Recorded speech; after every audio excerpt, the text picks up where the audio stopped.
नमस्कार दोस्तों, मैं वैभव त्रिपाठी आप सभी का स्वागत करता हूं बीएचयू वर्ल्ड के इस ऑनलाइन लर्निंग प्लेटफॉर्म पे। दोस्तों, बीएचयू कैप्सूल की इस खास सीरीज में आज मैं आपको इस वीडियो में आपको मैथ्स के बारे में बताने वाला हूं कि जो बीएससी मैथ्स और बीएससी एजी में पूछने जाने वाला सब्जेक्ट मैथमेटिक्स के बारे में, उसके बारे में आज आपसे बात करूंगा। मैं उसमें आज आपको बताऊंगा कि ऐसे कौन कौन से टॉपिक्स है जो आपकी स्कोरिंग है।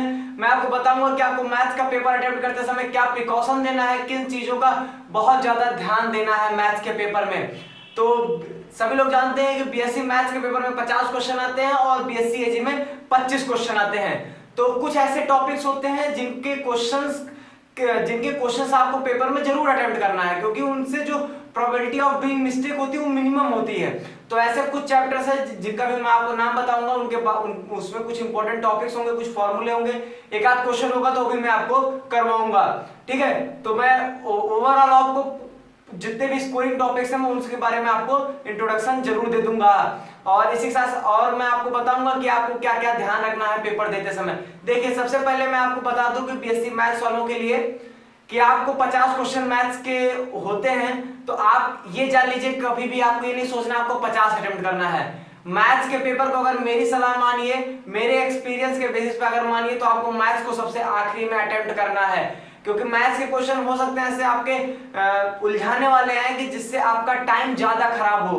तो आप मैथ्स को सबसे आखिरी में करिए और आपको क्वेश्चन को सिलेक्शन बेसिस पे करना है। आपको ऐसे क्वेश्चंस उठाने हैं जिनको आपको ये पता हो कि अगर मैं इसको सॉल्व करूंगा तो मैं इसका आंसर निकाल ले जाऊंगा, या जिन टॉपिक्स आप एकदम बहुत अच्छे से कॉन्फिडेंट है। ऐसा नहीं कोई नया क्वेश्चन देखे उसको आप अटेम्प्ट करें, नए क्वेश्चन तो वहां पर बिल्कुल नहीं अटेम्प्ट करने। जो जिस टाइप के क्वेश्चंस आप पहले देखे होंगे वही क्वेश्चंस आप वहां पर अटेम्प्ट करने की कोशिश करेंगे, अन्यथा आपका समय इतना कम होता है कि आप पेपर खराब कर जाएंगे। और आपको क्वेश्चन सेलेक्ट करना है, जैसे आप अगर 50 में से 30 भी सेलेक्ट कर ले जाते हैं, 25 भी सेलेक्ट कर ले जाते हैं, तो आपके लिए बहुत अच्छा होगा।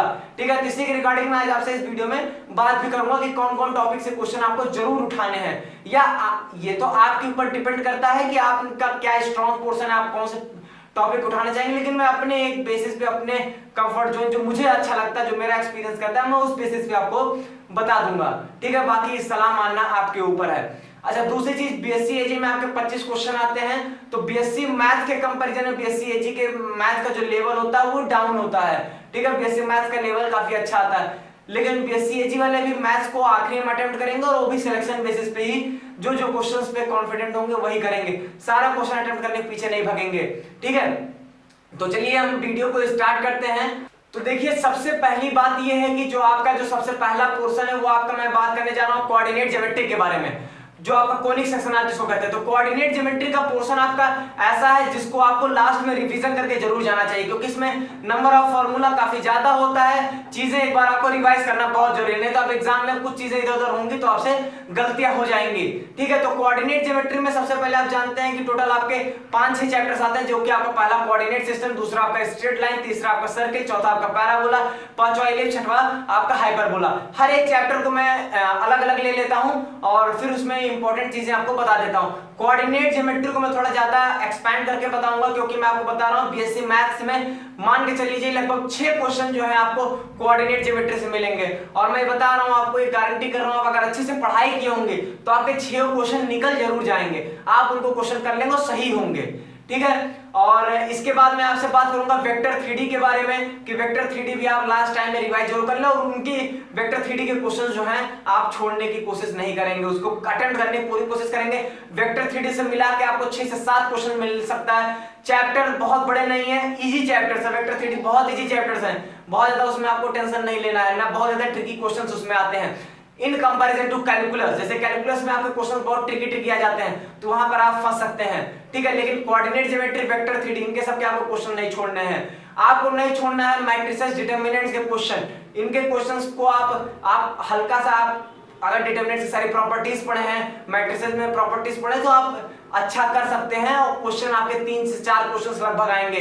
ठीक है, आखिरी टाइम पे आप बाइनोमियल थ्योरम जो चैप्टर है आप उसके सारे फॉर्मूलाज देख के जरूर आएंगे। ठीक है, किसी न किसी फॉर्मूला पे ही आपका क्वेश्चन आएगा, एक या 2 क्वेश्चन आएगा, वो आप निकाल ले जाएंगे। ठीक है, और दूसरी चीज, आप इंटीग्रल कैलकुलस में ध्यान देंगे, आप इनडेफिनिट इंटीग्रल नहीं पढ़ेंगे। अब इनडेफिनिट इंटीग्रल छोड़ दीजिए, क्वेश्चन देखिएगा, अगर तुरंत आप दिमाग में क्लिक कर जाए कि हाँ इसको ऐसे ऐसे सॉल्व करेंगे, सब्स्टिट्यूशन करेंगे तो क्वेश्चन होगा, तभी आप अटेम्प्ट करेंगे, नहीं तो तुरंत छोड़ दीजिएगा। दिमाग बना के जाइए हमें इंडेफिनिट इंटीग्रेशन नहीं करना है।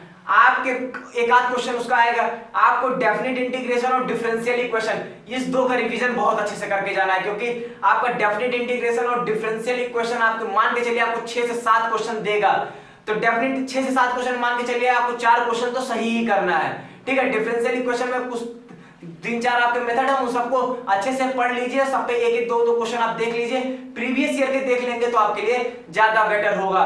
तो ठीक है, तो ये सब कुछ आपके प्रीवियस ट्रेंड्स के बेसिस पे मैंने आपसे बात की, और मैं इसमें आपको बता देना चाहता हूँ जैसे प्रोबेबिलिटी से आपके 2 से 3 क्वेश्चंस आते हैं, तो प्रोबेबिलिटी आपने जितना पहले पढ़ा है वही सफिशिएंट है आपके लिए, आप मत पढ़िए, प्रोबेबिलिटी पढ़ने को बहुत जरूरत नहीं है। क्वेश्चन आप पेपर करते समय ध्यान दीजिएगा कि आपको डिफरेंशिएशन का क्वेश्चन करना है, डिफरेंशिएशन का क्वेश्चन आसान आता है, डिफरेंशिएशन का क्वेश्चन टफ नहीं आता है। लिमिट अगर आपने अच्छे से पढ़ी होगी तो लिमिट का भी क्वेश्चन आपसे हो जाएगा, बहुत टिपिकल क्वेश्चन नहीं आता। ध्यान दीजिएगा थोड़ा, मैं बीएचयू के एग्जाम के साथ बताता हूं आपको कि सीक्वेंस और सीरीज जो चैप्टर है इनका वो ये थोड़ा सा ट्रिकी दे देते हैं, तो सीक्वेंस सीरीज के क्वेश्चन में बस वही करना, आपको देखना है, अगर आपको तुरंत क्लिक करता है कि इस टाइप का आपने क्वेश्चन पहले किया तो उसको अटेम्प्ट करिए, नहीं तो उसको तुरंत स्किप करिए। एलिमिनेशन, क्वेश्चन का एलिमिनेशन बहुत जरूरी है आपके पेपर में, नहीं तो आप टाइम मैनेजमेंट नहीं कर पाएंगे, और सबसे पहले अगर मैथ उठा ले तो निश्चित तौर पे आप पेपर अपना खराब कर जाएंगे। मेरे हिसाब से तो आपको chemistry then physics then math का पैटर्न फॉलो करना चाहिए, लेकिन ये मैं कोई आपको फोर्स नहीं कर रहा हूं, आप के लिए जो बेस्ट है आपने जो सोचा हो वही करिए आप, लेकिन जो मेरा एक्सपीरियंस करता है मैं उस बेसिस पे आपको बता दिया। देखिए मेरे पास कुछ एनालिसिस है, मैं उस बेसिस पे आपसे बात करूंगा, ठीक है। तो सबसे पहले मैं आपसे इसमें कोऑर्डिनेट ज्योमेट्री में ही बात कर लेता हूं कि कोऑर्डिनेट ज्योमेट्री में आपके जितने चैप्टर्स उसमें क्या क्या इंपॉर्टेंट है, ठीक है। ऐसे मैं आपसे वेक्टर 3D में भी बात कर लूंगा, ठीक है, और बाकी मैं चैप्टर्स में कुछ ओवरव्यू हल्का हल्का ऊपर का बता दूंगा, तो आप उसको अगर आखिरी टाइम में रिवाइज करके जाएंगे तो आपके लिए बहुत ही बेनिफिशियल होगा। देखिए सबसे पहले कोऑर्डिनेट ज्योमेट्री में आपका सबसे पहला जो चैप्टर आता है कोऑर्डिनेट सिस्टम। कोऑर्डिनेट सिस्टम, देखिए कोऑर्डिनेट सिस्टम में आपके क्या क्या मिलता है, इसमें सबसे पहले आपका सेंटर ऑफ ट्रायंगल्स आते हैं, जिसमें आपका होता है सेंट्रोइड, आपका incentre, orthocentre, circumcentre, ये सब सेंटर्स आते हैं, ठीक है। तो इसमें इन चारों सेंटर्स को आप एक बार पढ़ लीजिएगा, एक बार फॉर्मूला सबका देख लीजिएगा, इसमें कुछ आपके ट्रिक्स इन्वॉल्व होती हैं, कुछ शॉर्टकट मेथड्स होते हैं, मैं उस पर आपके सीधे बात करता हूं, ठीक है। पढ़ाना पॉसिबल नहीं है, नहीं तो बहुत लंबा हो जाएगा और उतना आपके पास समय भी नहीं है, आपको बस एक केवल हल्का सा मुझे गाइड करना है, ठीक है, पढ़ाना नहीं है चीजों को, जो पढ़ाना था वो हो चुका है। तो चलिए यहाँ पर आपको बता देता हूँ, इसमें सेंटर्स ऑफ ट्रायंगल में जो है आपका क्या क्या आप शॉर्ट ट्रिक्स थोड़ा अपना सकते हैं। देखिए सबसे पहली चीज, जितने भी आपके सेंटर्स हैं, मान लीजिए कोई वो सेंटर निकालने को कहता है और वो ट्रायंगल की तीनों वर्टिसेस देता है, उसमें मान लीजिए किसी वर्टिसेस में √3 आ जाता है, जैसे √3, 0, 1, 2 और 2, 3, ठीक है, इस टाइप का देता है, कुछ भी पूछता हूं, मान लीजिए आपसे आर्थो सेंटर पूछ लेता है या सर्कम सेंटर पूछ लेता है, ठीक है। तो आपको क्या करना, अगर √3 दिख जाए तो आप एक काम करिएगा, तुरंत आप ट्रायंगल के तीनों साइड की लेंथ निकालिएगा, डिस्टेंस फॉर्मूला से तीनों साइड की लेंथ निकालिएगा, अगर तीनों सेम आ गई इसका मतलब इक्विलेटरल ट्रायंगल होगा, और होता भी यही है, अगर किसी भी कोऑर्डिनेट में आपको किसी वर्टिसेस के कोऑर्डिनेट में √3 मिल गया तो इक्विलेटरल ट्रायंगल होने के चांसेस बहुत ज्यादा बढ़ जाते हैं, ठीक है, इक्विलेटरल ट्रायंगल चांसेस बढ़ जाते हैं। तो बस अगर इक्विलेटरल ट्रायंगल आ गया, तो इक्विलेटरल ट्रायंगल आ गया तो फायदा क्या होगा, इक्विलेटरल ट्रायंगल आने का फायदा ये होगा कि आपका centroid, incentre, orthocentre, circumcentre सब एक ही पॉइंट पर कोइंसाइड करते हैं, ठीक है, एक ही पॉइंट पर कोइंसाइड करते हैं। मतलब अगर आपको वो आर्थो सेंटर पूछता तो आप सेंट्रोइड निकालना, क्योंकि सेंट्रोइड निकालना सबसे आसान होता है, x1 + x2 + x3/3 y1 + y2 + y3/3, ठीक है। तो आपसे सर्कम सेंटर, आर्थो सेंटर कुछ भी पूछा, आप निकालो सेंट्रोइड ही, ठीक, पहली चीज ये।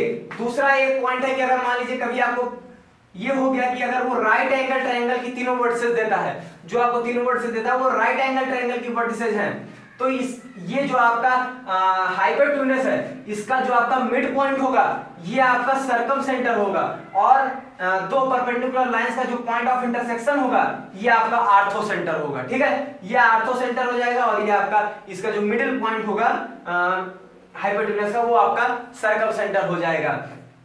एक चीज और, आपने ओएनजीसी कंपनी का नाम सुना होगा, ठीक है, तो ओएन छोड़ दीजिए, ओजीसी लिख लीजिए, ठीक है। ये क्या आपका centroid, ortho centre, circum centre. होता क्या है कि आपका जो सेंट्रॉइड होता है वो आर्थो सेंटर और सर्कम सेंटर को 1:2 में डिवाइड करता है, ठीक है। Centroid ortho centre circum centre को 1:2 में डिवाइड करता है। तो ये भी आपको ट्रिक हेल्प कर सकती है। एक चीज मैं आपको और बताना चाहता हूं, और देखेंगे अगर मान लीजिए कि ट्रायंगल के वर्टिसेस हमारे कुछ इस तरीके से अल्फा बीटा कामा बीटा अल्फा कामा अल्फा अल्फा, देन ऐसे का जो हमारा आर्थो सेंटर होता है वो अल्फा कामा अल्फा होता है, ठीक है। क्या चीज, आर्थो सेंटर अल्फा कामा अल्फा होता है, ठीक है। तो ये रही कुछ शॉर्ट ट्रिक्स हो गई, अगर आपके यूज हो पाए तो यूज करिएगा, और उस समय नहीं हो पाती है तो मत करिएगा, ठीक है। और देखिए आर्थो सेंटर और सर्कम सेंटर निकालते समय जो स्लोप मेथड होता है उसी का यूज करिएगा, ठीक है। जैसे मान लीजिए कोई आपका ट्रायंगल है, ठीक है, और आपको निकालना क्या है, मान लीजिए आपको सर्कम सेंटर निकालना है, ठीक है। तो सर्कम सेंटर क्या होता है आपका, साइड्स के परपेंडिकुलर बाइसेक्टर का पॉइंट ऑफ इंटरसेक्शन। तो यहां पर कोई एक पॉइंट ले लीजिए, मान लीजिए यही निकालना है आपको x1 y1, ठीक है। और ये आपका क्या होगा, मिड पॉइंट है, परपेंडिकुलर बाइसेक्टर है तो मिड पॉइंट है। तो ये वर्टिसेज आपको पता ही है, तो आप मिड पॉइंट निकाल लीजिए, मिड पॉइंट निकाल लीजिए, ये पता है। तो स्लोप क्या, आप क्या मैंने क्या कहा, स्लोप मेथड्स करेंगे। स्लोप मेथड क्या, इसका स्लोप इनटू इसका स्लोप इज इक्वल टू -1। अगर दो परपेंडिकुलर लाइंस होती हैं तो उनका स्लोप का प्रोडक्ट -1 होता है, ये जानते ही होंगे आप लोग, ठीक है। वैसे ही अप्लाई करके निकालिएगा, ठीक, ये मेथड आप लोग पढ़े होंगे। देखिए मैं बीच में एक बात बोल देना चाहता हूं कि हो सकता है कि कुछ लोगों को जो स्पीड है उससे प्रॉब्लम हो रही हो, लेकिन देखिए मजबूरी है, जो ये टाइम है इस टाइम में मुझे बस क्यों लेगा, आपको ओवरव्यू देना है चीजों का, जिससे आपके हल्का हल्का दिमाग में वो चीजें क्लिक कर जाएं, जिससे आप अगर एक बार बुक पढ़ेंगे तो आपको चीजें जल्दी से आप अडॉप्ट करेंगे, ठीक है। तो मैं उसके लिए पढ़ा रहा हूं। अब ऐसा अगर मैं करूं कि आपको एक दिन में 10 घंटे का लेक्चर अपलोड कर दूं तो कोई इस टाइम उसका कोई फायदा भी नहीं होगा, ठीक है। तो इस टाइम इसी स्पीड से ही आपको कुछ फायदा हो सकता है, ठीक। तो चलिए देखिए इस चैप्टर में आपके लिए बस इतना था। और इसमें एक चीज और है कोऑर्डिनेट सिस्टम में कि एरिया ऑफ ट्रायंगल का, ठीक है, एरिया ऑफ ट्रायंगल, अगर ट्रायंगल के तीनों वर्टिसेस दिए हैं तो आप आराम से एरिया ऑफ ट्रायंगल निकाल सकते हो। Half of determinant of x1 x2 x3 y1 y2 y3 1 1 1, इस तरह इंट्रीज भर के आप एरिया ऑफ ट्रायंगल निकाल सकते हो। देखिए वो ज्यादा इंपॉर्टेंट नहीं है, उससे ज्यादा इंपॉर्टेंट क्या है कि अगर मान लीजिए एक पैराबोला हो, ठीक है, पैराबोला हो, उसमें पैराबोला में क्या हो कि एक ट्रायंगल हो, और ये ट्रायंगल जो बनेगा ये बनेगा कैसे, ये ट्रायंगल बनेगा कैसे, ये ट्रायंगल बनेगा आपका पैराबोला के अंदर बन रहा है, और ये जो पॉइंट्स हैं वो पैरामेट्रिक पॉइंट्स हैं आपके, ठीक है। मतलब कुछ इस टाइप के AT1 स्क्वायर कामा 2AT1, ठीक है, ऐसे यहाँ T2 पैरामेट्रिक पॉइंट, ऐसे यहाँ T3 पैरामेट्रिक पॉइंट, ठीक, उससे ये ट्रायंगल बना है। तो अगर मान लीजिए इसका एरिया मान लीजिए डेल्टा है, इसका एरिया मान लेते हैं कुछ डेल्टा है, ठीक है। तो अगर हम इसी पैरामेट्रिक पॉइंट्स पे टेंजेंट ड्रॉ करें, बहुत इंपॉर्टेंट प्रॉपर्टी है, पैराबोला का क्वेश्चन आता है ये, ठीक है। अगर मान लीजिए कि इसके हम लोग अगर इसके मान लीजिए कि अगर हम लोग इसके जो मतलब ये जो पैरामेट्रिक पॉइंट है अगर इस पे हम लोग टेंजेंट ड्रॉ करते हैं तो टेंजेंट के पॉइंट ऑफ इंटरसेक्शन से, देखिए यहाँ बहुत सही ट्रायंगल नहीं मेरा बन पाया, ठीक है, क्योंकि उसको सही से फिगर नहीं बना इसलिए ट्रायंगल नहीं सही बन रहा है, तो लेकिन तब भी देखिए आप समझ गए होंगे ये 3 point.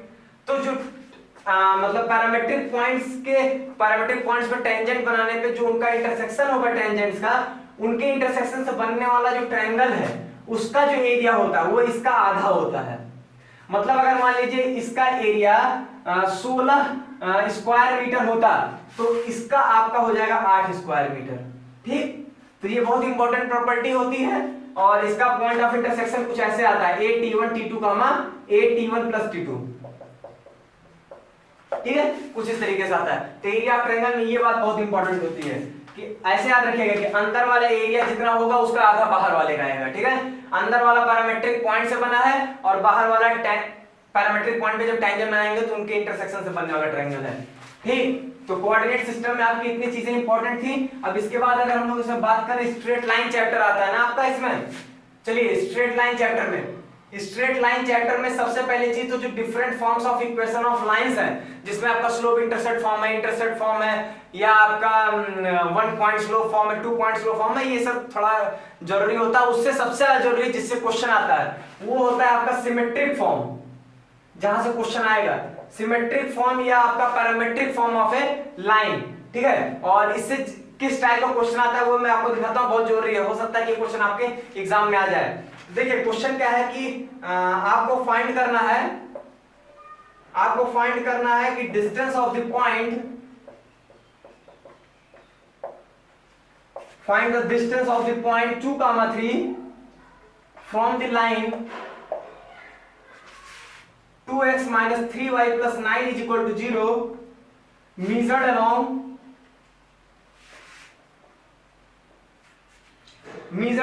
2x minus 2y plus 5 is equal to 0। इस टाइप के क्वेश्चंस आपके पेपर में जरूर मिल जाएंगे आपको, ठीक है, या तो बीएससी एजे बीएससी मैथ कहीं ना कहीं जरूर आएगा, ठीक। तो फाइंड द डिस्टेंस, आपको क्या करना है कि इस पॉइंट की डिस्टेंस फाइंड करनी है इस लाइन से, measured along the 2x minus 2y plus 5 is equal to 0। देखिए सबसे पहले चीज इस पॉइंट से पास कर रहा है और इस लाइन के लॉन्ग है, तो यहां से आप क्या निकाल लेंगे, स्लोप निकाल लेंगे। स्लोप कितना आएगा, 1 आएगा। देखिए कितना आएगा, y = mx + c का देखिए 1 आ जाएगा। स्लोप 1 आ गया, मतलब थीटा कितना, 45 डिग्री। देन पर सिमेट्रिक फॉर्म में इक्वेशन लिखिए, क्या आ जाएगा, x - 2 cos 45 degree is equal to y - 3 cos 45 degree sin 45 degree 1/√2 और is equal to r, ठीक है।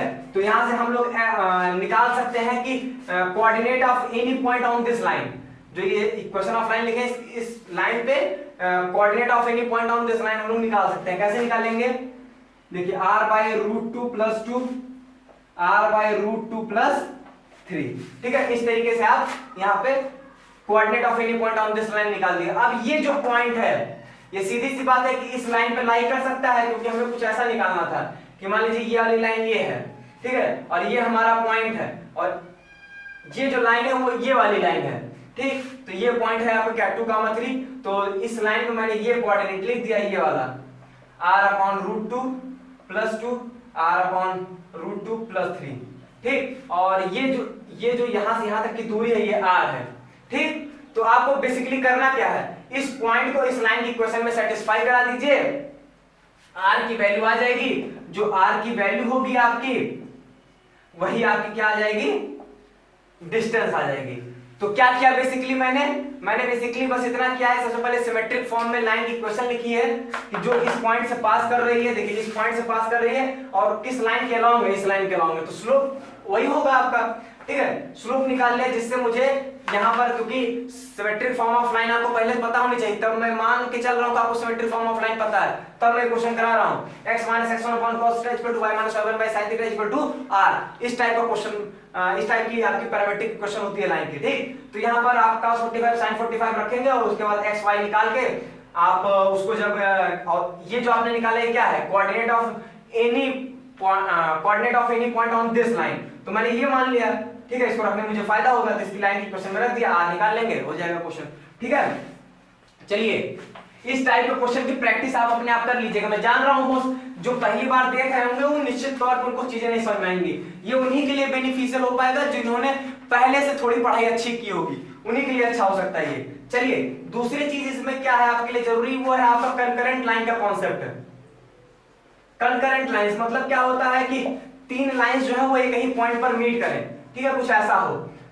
तो सीधी सी बात है कि अगर आपको इसको प्रूव करना, कैसे प्रूव करेंगे भाई, दो लाइन के पॉइंट ऑफ इंटरसेक्शन जो होगा वो तीसरी लाइन को सेटिस्फाई करेगा। लेकिन ये सब नहीं करना है आपको एग्जाम में कोई अननोन निकालने को मिलेगा, देगा कि 3 लाइंस जो है आपके कंकरेंट हैं, तो आप कुछ अननोन निकालिए। तो अगर 3 लाइंस हमारी कंकरेंट होती हैं और लाइन हमारी कुछ ऐसी हैं, a1x + b1y + c1 = 0, ठीक है, ऐसे ही करके आपका 2 और 3 वाली हो जाएगी, मतलब a2x + b2y + c2 इस तरीके, ठीक है। उसको मैं टाइम नहीं वेस्ट कर रहा हूं। तो अगर कंकरेंट लाइंस है तीनों, ठीक है, 1 2 3 तीनों अगर हमारी कंकरेंट लाइंस है, तो कंडीशन क्या होगी हमारी, a1 a2 a3 b1 b2 b3 c1 c2 c3 = 0, ठीक है। a1x + b1y + c1 = 0, a2x + b2y + c2 = 0, a3x + b3y + c3 = 0। Then वहां पर हमारी जो कंकरेंट लाइन की कंडीशन होती है ये होती है, ठीक है। यही आप डिटरमिनेंट लगाएंगे तो कुछ ना कुछ अननोन दिया गया होगा, उस अननोन की आप वैल्यू आराम से फाइंड कर लेंगे, टेंशन मत लीजिए, इसका क्वेश्चन आपसे हो जाएगा, यही कंडीशन आप याद रखेंगे तो, ठीक है। दूसरा स्ट्रेट लाइन, ये बहुत इंपॉर्टेंट चीज थी। अगर हम लोग तीसरी बात करें कि तीसरा हम लोग क्या बता सकते हैं, यहाँ पे तीसरी चीज है कि आप foot of perpendicular and image वाला जो कॉन्सेप्ट है उसको आप एक बार रिवाइज जरूर कर लीजिएगा, ठीक है। जैसे आता है कि मान लीजिए कि ये लाइन है, ये पॉइंट है, इस पॉइंट का फुट ऑफ परपेंडिकुलर अगर हमें पता करना है, ठीक है, ये पॉइंट आपको कुछ x1 y1 दिया गया है, ये आपको कुछ लाइन की इक्वेशन दे दी जाएगी ax + by + c = 0, आपको फुट ऑफ परपेंडिकुलर पता करिए या इमेज पता करिए। इमेज पता करने का मतलब क्या हो जाएगा कि ये वाला पॉइंट आपको पता करना है, ठीक है। तो ये आप इसको निकालेंगे तो ये भी निकालेंगे, क्योंकि ये क्या होता है, मिड पॉइंट होता है इन दोनों पॉइंट्स का, ठीक। तो इसके लिए आप डायरेक्ट फॉर्मूला यूज कर सकते हैं। यहाँ पर एक मान लीजिए x2 y2 पॉइंट, और बस फॉर्मूला यूज कर लीजिए। अगर डायरेक्ट फॉर्मूला यूज करना चाहते हैं तो बहुत अच्छी बात है, y2 - y1 b = minus times इस पॉइंट को इसमें सेटिस्फाई करा दीजिए, ax1 + by1 + c a² + b²। ये आप फॉर्मूला डायरेक्ट यूज कर सकते हैं, ठीक है। बहुत आसान होता है formula, this minus this upon this, this minus this upon this मतलब b, और is equal to minus times इस पॉइंट को इसमें सेटिस्फाई कर दिया अपॉन a² + b², ठीक है। चलिए, ये तो आपका हुआ इमेज और फुट ऑफ परपेंडिकुलर से रिलेटेड। तो स्ट्रेट लाइन में आपके लिए बस इतना बहुत है। अब देखिए, अब इसमें आता है आपका अगला चैप्टर सर्किल, ठीक है। सर्किल में आप क्या क्या पढ़ेंगे, और सर्किल में मैक्सिमम चांसेस कहां है आपसे क्वेश्चन आने के लिए।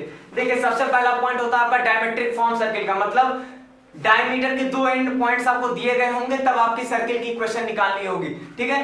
तो अगर x1 y1 x2 y2 दिया गया, x - x1 x - x2 + y - y1 y - y2 =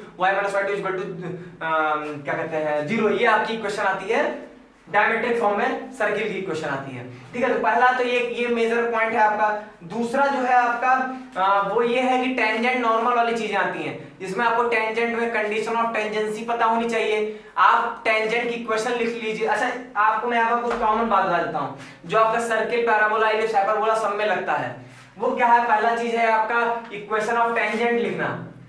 आप इक्वेशन ऑफ टेंजेंट लिखने के लिए हमेशा क्या करेंगे, x² को x1 से y² को, यार ध्यान दीजिएगा, ये मैं तब लिख रहा हूं जब टेंजेंट आपको फाइंड करना हो किसी एक पर्टिकुलर पॉइंट पे x1 y1 पे, y² को y1 से, और यहां से आपका आ जाएगा, अगर आपको निकालना हो x को रिप्लेस करेंगे x + x1/2 से, y को रिप्लेस करेंगे y + y1/2 से, ठीक है। ये चीज होगी आपकी, ये तो हो गया इक्वेशन ऑफ टेंजेंट लिखने के लिए, ठीक। और ऐसे इसमें काफी देखिए, जो आप टेंजेंट की इक्वेशन जो इस मेथड से आप लिखेंगे, इसी तरीके से आप जैसे टेंजेंट की इक्वेशन होती है, वैसे ही कॉर्ड ऑफ कांटेक्ट की इक्वेशन होती है, वैसे ही आपकी पोलर की इक्वेशन होती है। और पोलर की इक्वेशन मतलब किसी एक पॉइंट का आपको पोलर निकालना हो तो उसकी भी equation just like a tangent की इक्वेशन होती है। अगर आपको कभी फाइंड करना हो किसी ऐसे कॉर्ड की इक्वेशन जो कि बाइसेक्टेड है किसी एक गिवन पॉइंट x1 y1 पे, equation of a chord bisected at a given point, उसकी इक्वेशन होती है t = s1। t होता है टेंजेंट, मतलब टेंजेंट एट x1 y1, और s1 मतलब होता है कि आप ये जो पॉइंट है उसको सर्किल की इक्वेशन में सेटिस्फाई कर दो, या जो भी इक्वेशन हो जाए, पैराबोला की इक्वेशन हो चाहे जिस चीज की इक्वेशन हो। और अगली चीज होती है, उसका यूज नहीं कोई, pair of tangent ss1 = t², ठीक है। तो ये कुछ कॉमन आर्टिकल्स होते हैं जो सब में एक जैसे होते हैं, ठीक। अच्छा, एक और इंपॉर्टेंट चीज है, उसको जानते रहिए, वो आता है एक आपका डायरेक्टर सर्किल करके आता है, ठीक है। डायरेक्टर सर्किल क्या होता है कि locus of point of intersection of perpendicular tangent, ठीक। तो जैसे सर्किल की बात करें तो सर्किल अगर मान लीजिए है आपका x² + y² = a², ठीक है। तो इसका जो डायरेक्टर सर्किल होता है वो होता है हमारा x² + y² = 2a², ठीक है। इसका जो डायरेक्टर सर्किल होता है क्या होता है, x² + y² = 2a²। जो हमारा पैराबोला होता है उसके लिए हमारा जो डायरेक्ट्रिक्स, वहां पर डायरेक्टर सर्किल नहीं होता, वहां पर डायरेक्ट्रिक्स होता है x = -a। और ऐसे बात करें अगर इलिप्स के लिए, इलिप्स के लिए होता है x² + y² = a² + b²। कभी कभी डायरेक्ट पूछता है, मैं बता रहा हूं आपको, लैंग्वेज के फॉर्म में पूछेगा तो बताइए find the locus of the point of intersection of perpendicular tangent, तो वो हो जाएगा आपका यही, ठीक है, x² + y² = a² + b², ellipse के लिए ये। और हाइपरबोला के लिए कुछ नहीं करना, सब लोग जानते हैं कि इलिप्स और हाइपरबोला एक जैसा होता है, बस बीच में नेगेटिव साइन ले आइए, हाइपरबोला बन गया, ठीक। अच्छा, दूसरी चीज यहाँ पर सर्किल में अगर पर्टिकुलर बात करें तो कंडीशन ऑफ टेंजेंसी बहुत इंपॉर्टेंट होती है। वो क्या होती है क्या आप अगर सेंटर से परपेंडिकुलर ड्रॉ करेंगे टेंजेंट पे तो वो हमारा रेडियस के बराबर होगा। ठीक है, सर्किल टेंजेंट सेंटर से परपेंडिकुलर ड्रॉ किए, ये रेडियस के बराबर हो गया। ये लगा के आप बहुत क्वेश्चन कर लेंगे। ठीक, चलिए इसमें सबसे मेन बात करते हैं, नहीं तो बहुत समय चला जाएगा। और नॉर्मल कुछ नहीं होता, नॉर्मल बस इतना जानते रहिए कि वो नॉर्मल बस एक ऐसी टेंजेंट की एक ऐसी परपेंडिकुलर लाइन जो कि सेंटर से पास होती है। ठीक है, नहीं बहुत समय खराब हो जाएगा ऐसे तो ज्यादा डिटेल पढ़ने के चक्कर में, बस केवल पॉइंट्स बताता हूँ, पढ़ाता मैं थोड़ा कम हूँ, लेंथ बहुत लंबी होती चली जाएगी। देखिए दूसरा चीज आप यहाँ पर आपसे जो क्वेश्चन जरूर आएगा वो है number of common tangent. Number of common tangent में बिल्कुल लापरवाही मत करिएगा। नंबर ऑफ कॉमन टेंजेंट को आप जरूर अच्छे से एक बार पढ़ के जरूर जाइएगा, जरूर से जरूर। यहाँ से क्वेश्चन आने के चांसेस बहुत ज्यादा होते हैं और बहुत ही आसान होते हैं। सिंपली आपको C1 C2 और R1 R2 निकालना होता है, बस उसी से आप बता लेंगे। जैसे कि मैं एक एग्जांपल लेकर बता देता हूँ। जैसे मान लीजिए दो सर्किल है, कुछ इस तरीके से है, इस तरीके से नहीं होंगे, आपको सर्किल की इक्वेशन मिलेगी। तो आप सबसे पहले क्या करेंगे, R1 R2 दोनों सर्किल का रेडियस फाइंड कर लेंगे और दोनों का सेंटर फाइंड कर लेंगे। आप चेक करेंगे C1 C2 और आप चेक करेंगे R1 प्लस R2। ठीक है, और दो चीज निकालेंगे, एक R1 प्लस R2, एक R1 माइनस R2। अब आप देखिएगा अगर C1 C2 की वैल्यू ज्यादा होती है R1 प्लस R2 से, मतलब ये केस है आपका, और इस केस में आपके टोटल 4 कॉमन टेंजेंट बनते हैं। ठीक है, और ये भी हो सकता है कि आपका C1 C2 जो है वो R1 प्लस R2 के बराबर आ जाए। ये कब होगा, ये कब होगा, ये जब आपका सर्किल जो है दोनों चक्के होंगे एक दूसरे के, तब आपका C1 C2 जो होगा वो R1 प्लस R2 के बराबर हो जाएगा। और ऐसे केस में जो नंबर ऑफ कॉमन टेंजेंट होता है वो 3 होता है। ठीक है, ऐसे केस में 4 होता है, ऐसे केस में 3। और ऐसे ही आप चेक कर लीजिएगा C1 C2 अगर मान लीजिए आपका ग्रेटर हो गया R1 माइनस R2 से, तब आपका 2 कॉमन टेंजेंट हो जाएगा। C1 C2 अगर हमारा R1 माइनस R2 के बराबर हो गया तो एक कॉमन टेंजेंट आएगा। अगर हमारा C1 C2 छोटा हो गया R1 माइनस R2 से, तब कोई कॉमन टेंजेंट नहीं होगा। ठीक है, तो ये बेसिकली इतना बहुत सस्ता होगा C1 C2 R1 R2 निकालने का, और 3 नंबर आप आसानी से गेन कर जाएंगे। ठीक है, तो सर्किल में ये कुछ इंपॉर्टेंट बातें थी, इनको आपको खासा ध्यान रखना है।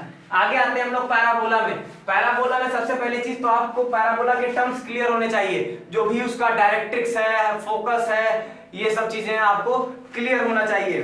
ठीक, और हाँ सर्किल में एक चीज और इंपॉर्टेंट है आपका, उससे पहले एक जनरल चीज बहुत इंपॉर्टेंट है। देखिए उससे पहले एक जरूरी बात जान लीजिए कि आपकी जो इसेंट्रिसिटी होती है वो होती है 0 सर्किल के लिए, पैराबोला के लिए 1 होती है, इलिप्स के लिए आपकी लेस देन 1 होती है, और हाइपरबोला के लिए E ग्रेटर देन 1 होता है।